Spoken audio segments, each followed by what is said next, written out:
Hey everybody, this is Brett Hadlock, TN Artist. I just wanted to throw this out here real quick. This is just kind of a little teaser for a project I'm working on.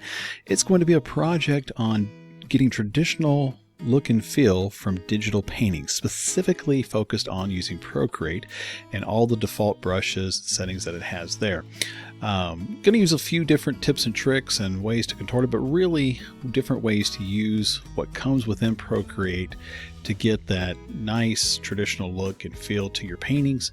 So that way you can create landscapes, seascapes, and so forth all through it. So this will be a fun series. I think everybody's going to really enjoy it because I'm going to cover a lot of different tips and techniques and tricks that you can use to really push your art skills to get that nice organic feel to everything. So I hope you enjoy it. Make sure to click subscribe and get the notifications so I can let you know when everything's coming out. I'll be posting it here in several different areas, but YouTube, Instagram, Facebook, and so forth. And then come join our Facebook group that we have.